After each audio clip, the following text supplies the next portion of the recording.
정보입니다. 세계 역사 이야기 현대편으로 함께 살펴보겠습니다. 먼저 지도를 보시겠습니다. 남아메리카의 파라과이로 가보시겠습니다. 파라과이를 보시게 되면은 브라질과 아르헨티나, 볼리비아 사이에 있는 아주 작은 나라입니다. 북아메리카에서 남북전쟁이 끝났어요. 막 끝나자 남아메리카에서도 피 튀기는 전쟁이 시작되려던 참이었어요. 1862년에 프란시스코 솔라노 로페스라고 하는 파라과이의 왕이 권좌에 올랐어요. 엄청나게 덩치가 컸던 브라질과 아르헨티나 사이에 위치한 나라인데요. 이 프란시스코는 그의 아버지 카를로스로부터 권력을 물려받았어요. 카를로스는 파라과이를 강대한 나라로 만들기 위해서 온갖 노력을 다했는데요. 군대를 훈련시켰고요. 맏아들을 왕이 되기 위한 단단한 교육을 시켰는데 오히려 그 교육이 아들을 망쳤나 봐요. 1853년 카를로스가 27살이 되었을 때 프랑스로 무기를 사러 보냈어요. 그 프랑스를 보고요. 자신의 나라도 이런 제국으로 만들어야겠다고 다짐하는 기회가 되었어요. 그렇지만은 카를로스는 아들에게 이렇게 일러줬어요. 우리는 강한 군대를 가지고 있어. 그렇지만은 네가 이 나라의 통치자가 되었을 때는 어떻게든 전쟁은 피해야 돼. 이웃 나라들하고 모든 문제를 협상으로 해결하는 게 상책이야. 그러니까 너는 지금 외교의 수완을 길러야 해.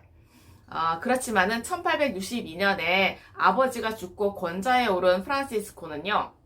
이 파라과이를 남아메리카에서 가장 힘 있는 나라로 만들기 위한 작업을 시작했어요. 전쟁을 치르게 될지도 몰랐는데요. 또 하나 아주 큰 산이 있었어요. 바로 자신에게 반대하는 사람들과 싸워야 한다는 그 문제였죠. 파라과이에도요, 세 부류의 사람이 있었어요. 크레올과 흑인 노예들의 후손들, 그다음에 원주민들의 후손, 이 세 부류의 사람들이었어요. 크레올들은요, 남아메리카에서 태어난 스페인 식민지 개척자들의 후손이었어요. 그래서 이 사람들은 스페인과 포르투갈에서 지배에서 벗어나 독립을 얻어내는 과정에서 크게 활약했기 때문에 권력을 잡을 수가 있었어요. 그렇지만은 흑인 노예나 원주민들의 후손들은요, 여전히 가난해서 면하지 못했던 거예요. 크레올 지배자들에 대한 원한이 날로 커져갔지만 크레올들끼리도 권력을 잡으려고 싸웠고 또 나라들끼리도 싸움이 그치지 않았어요. 프란시스코가 권좌에 오른 지 2년 후에 우루과이에서 한 번의 분란이 또 일어났어요. 우루과이에 2명의 정치가가 권좌에 오르려고 했는데요. 커다란 나라 브라질은요, 이 두 정치가 중에 플로레스라는 장군이 이기기를 원했어요. 왜냐하면 이 플로레스 장군이 브라질의 우호적인 사람이었거든요. 우루과이에서 플로레스 장군이 권력을 잡도록 돕기 위해서 브라질 군대가 총출동을 했어요. 그러자 로페스, 그러니까 이 파라과이의 왕이 무척 화가 났어요. 왜냐하면 이 로페스는 브라질이 남아메리카 작은 나라의 운명을 좌우하는 이것을 쳐다볼 수만 없었어요. 자신의 문제일지도 몰랐거든요. 그래서 아르헨티나에게 힘을 합쳐서 브라질과 싸우자고 제의를 했는데 아르헨티나가 어떻게 했을까요? 거절했어요. 그래서 더욱 화가 나서 로페스는요, 이참에 아예 아르헨티나를 공격해버렸어요. 전쟁이 터진 거예요. 브라질, 아르헨티나, 그리고 우루과이. 왜냐하면 우루과이는요, 브라질 덕분에 권좌에 올랐기 때문에 브라질을 따랐던 거예요. 브라질, 아르헨티나, 우루과이가 연합을 해서 파라과이와 격돌을 했어요. 바로 삼국 동맹 전쟁 또는 파라과이 전쟁이라고 불려요. 군대 규모에서부터 이미 파라과이는요, 열세였어요. 그렇지만은 로페스는 브라질과 아르헨티나로 흘러들어가는 강들을 장악하기로 결심을 하고 전투에 임했어요. 어떻게 되었을까요? 그 다음 한 해 동안 전투에서 로페스는요, 거의 2만 명의 병력을 잃어버렸어요. 게다가 콜레라라고 하는 무서운 병까지 병사들 사이에 퍼져버렸어요. 이 로페스는요, 자신의 나라 안으로 물러나야만 했어요. 그러자 삼국 동맹군이 자신의 나라까지 쳐들어오게 된 거예요. 그래서 파라과이 남쪽 끝에 자리 잡은 우마이타라고 하는 요새에서 3년 동안 버티면서 삼국 동맹군들을 저지했는데요. 그 요새마저 내주지 않을 수가 없었어요. 그래서 파라과이군은 다시 북쪽으로 퇴각을 해버렸어요. 아르헨티나, 브라질 이 군대가요 파라과이 내륙으로 진군을 했고요. 수도인 아순시온까지도 점령을 했던 거죠. 그렇지만 로페스는 아직 단념하지 않았어요. 계속 군대를 모아서 싸웠던 거예요. 1870년 3월 1일에요. 로페스는 누더기처럼 너덜너덜해진 군대를 이끌고 파라과이 땅 북쪽 끝에 자리 잡은 세로코라는 곳까지 쳐들어온 브라질 군대와 맞섰어요. 어떻게 되었을까요? 네, 처참했어요. 로페스는 이 전투에서 죽어버렸어요. 이 전쟁에서 수많은 사람들이 죽어나갔어요. 브라질 한 나라에서만 해도요 10만 명의 군인들이 죽었고 6만 5천 명의 군사들이 부상을 당했어요. 그리고 파라과이는 인구의 절반이 사라졌어요. 로페스의 말도 안 되는 그 욕심 때문에 사람들이 죽어나갔고 굶주림과 질병에 죽어나갔던 거예요. 군대가 휩쓸고 나갔던 자리는 온갖 논밭이 쑥대밭이 되어버렸고 대기근이 기다리고 있었어요. 한때는 강력했던 파라과이가 이제는 비실거리는 나라가 되어버렸습니다. 네, 영국에서 독립한 캐나다에 대해서 살펴볼게요. 캐나다는 미국의 남북전쟁이 끝난 지 2년 후인 1867년에 자유의 나라가 되었어요. 캐나다가 독립에 이르기까지는요 300년이 걸렸는데 북아메리카 북쪽 지역에 영국과 프랑스 식민지 개척자들이 정착하던 때로부터 시작이 되었어요. 정착지들이 커져가면서 프랑스와 영국이 그 지배권을 놓고 싸웠는데요. 1763년에 격렬한 싸움 끝에 프랑스가 영국에 식민지를 넘겨주었어요.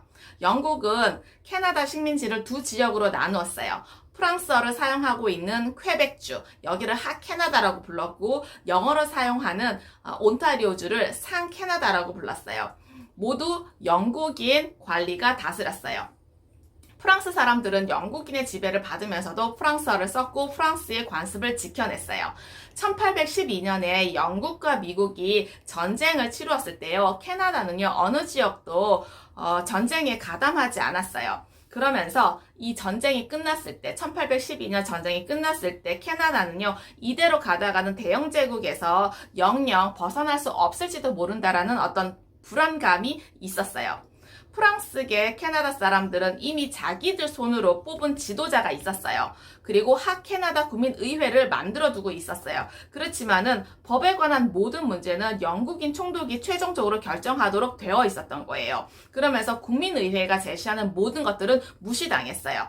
루이 조세 파피노라고 하는 프랑스인이 나서서 영국 총독이 국민의회의 제의를 덮어놓고 무시하지 못하는 법률을 만들어야 된다라고 주장을 했어요. 그러면서 뜻을 같이 하는 사람들끼리는요, 애국자 협회라고 하는 단체를 만들었어요.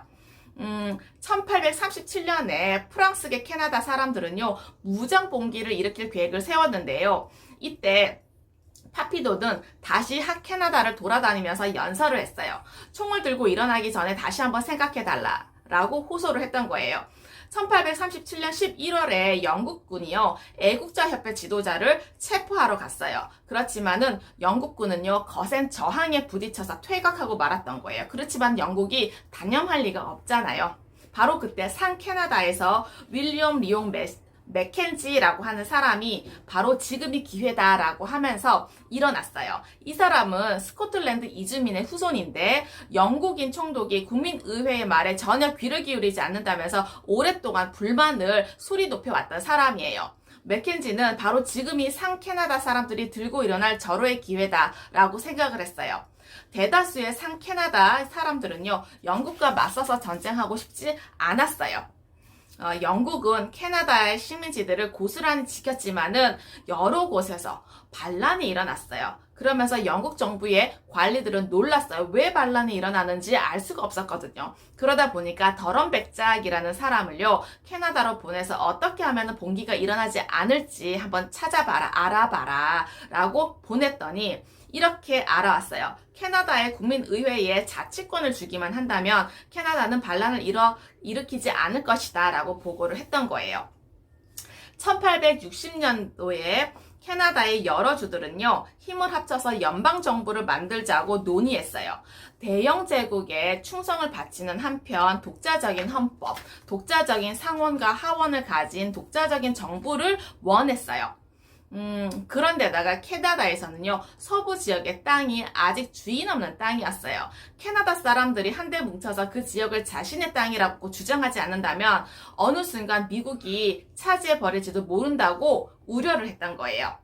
네, 마침내는요, 퀘벡, 온타리오, 노바스코샤, 뉴브런스윅 이 주들이 한데 합치기로 합의를 모았어요. 그러면서 캐나다 자치령이라고 하는 새 나라를 위한 법적 근거를 마련했어요. 그리고 3년 동안 매니토바, 브리티시 컬럼비아, 프린스 에드워드 섬 이렇게 3개 주가 또 그 자치령에 합세하게 되었어요. 많은 캐나다 사람들이 우려했던 주인 없던 서부 지역은요, 미국에 편입되지 않고 자신들의 땅이 되었어요. 영국의 빅토리아 여왕이 여전히 캐나다의 여왕으로 남아 있었어요. 그렇지만 영국을 실질적으로 통치하는 것은 여왕이 아니라 영국 의회인 것과 똑같이 캐나다에서도요, 이제는 영국 여왕이 아니라 그들의 독자적인 상원과 하원으로 구성된 의회에 의해서 통치되는 나라가 되었습니다. 캐나다는 영국으로부터 완전히 벗어나지는 않았지만 하나의 독립된 국가가 될 수가 있었습니다.